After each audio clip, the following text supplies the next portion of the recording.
Hey, this is Junior Farr. You're watching Boxing Squared. The WBO Oriental Heavyweight title is now on the line when rising New Zealand prospect Junior Farr, who's also New Zealand Heavyweight Champion, takes on Mexican Heavyweight Champion Louie Pascual in Auckland, New Zealand. The 14-0 Farr is fighting on Shane Cameron's Indian Motorcycles Fight Night this Friday, June 22nd, with the event being televised on Sky Sports New Zealand. The 13-1 Pasquale, he was drafted in as a late replacement earlier this month after Ghanaian Richard Lartey withdrew to face Joe Joyce. But then he withdrew from that fight as well, so go figure. But in a media statement, Shane Cameron says, the fight this week, it's an opportunity for Junior to stamp his authority as the next heavyweight coming through. And he knows it. He needs to take care of Pasquale to pick up this prestigious belt, which has previously been won by Joseph Parker and David Tua.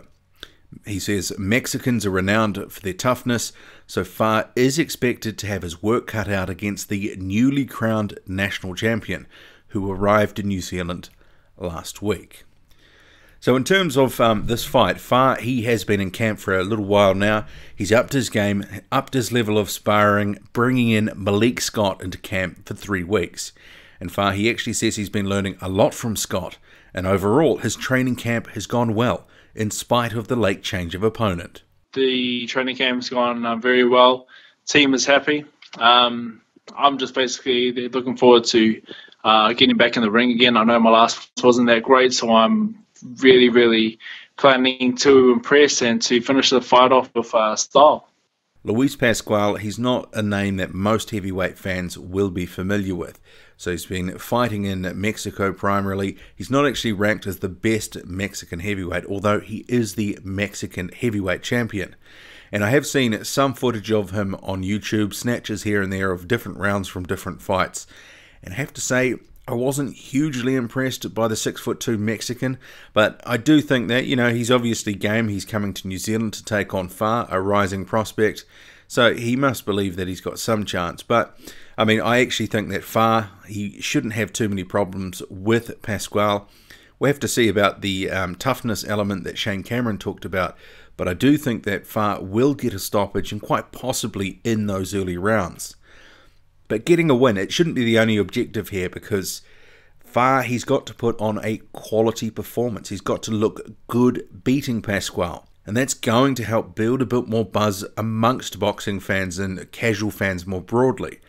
It is fair to say, I think, that after his demolition of Fred Latham in 2017, he turned some heads. And he was even rated among ESPN's prospects to watch. But the air somewhat went out of the balloon to some extent after a lackluster performance against Craig Lewis in March. He didn't look that great, and he knows that he didn't look that great, and he wants to right things, and this is what he's telling me in a previous interview. He wants to right things in this next fight. So, Pasquale, it's a good opportunity for Junior Farr to really get in there, look good, get a stoppage, get his profile back on track. And obviously, we've also got this WBO Oriental Belt on the line as well, and that's going to help him with the WBO sanctioning body and his position within the broader rankings. And he's got a well-stated goal, him and his team, of trying to break into the rankings, you know, in the next few months. So if he wins here, they are planning to have a couple more fights this year, and we'll sort of take it from there. But in terms of breaking into the top 15 by the end of this year, well, I think they probably would need most of those fights to get there. But it's not impossible. But the competition, the levels, he's going to have to start rising through that after Pasquale, who I do actually think he is going to beat. And Farr's American-based promoter, Lou DiBella, he says that Junior Farr has been working hard in camp sparring Malik Scott and will enter the ring in career-best shape. And this is the sort of guy that Junior needs to dominate to keep moving up the rankings. And the card itself, it starts at 7:30 p.m. New Zealand time, Friday the 22nd. And what I'll do now is I'll leave you with part of an interview I did with Shane Cameron earlier this month on Pasquale being the late replacement into opponent, and him talking about the event more broadly. Enjoy. I said, oh, we just got to find someone else. There's plenty of heavyweights around the world that will fight. This Mexican's taking the challenge.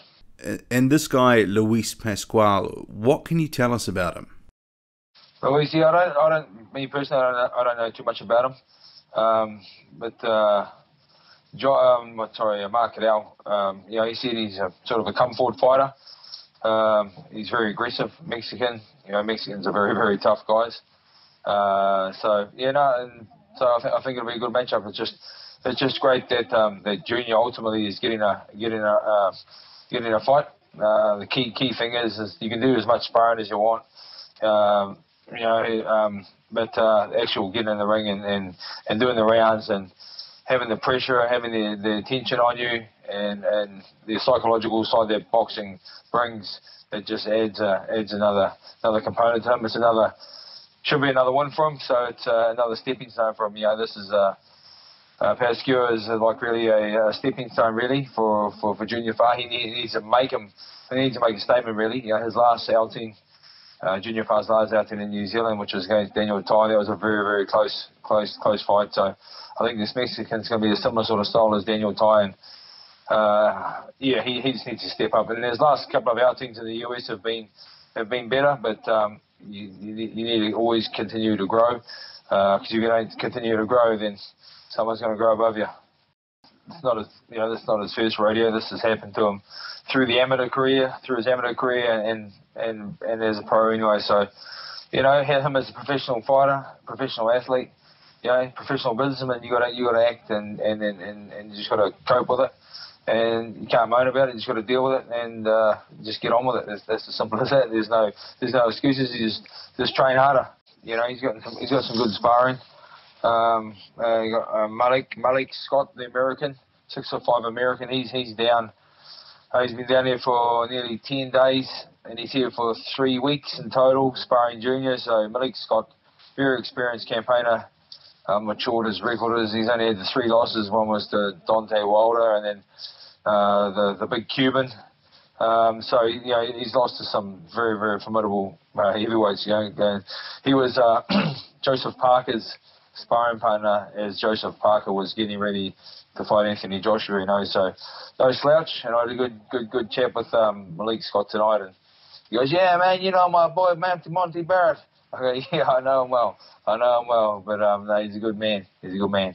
And in terms of the event, obviously one of the bigger events on the local scene in New Zealand, in terms of profile at least, and potentially the biggest event also the past year. I mean, what are your hopes for the event itself, and how are ticket sales going?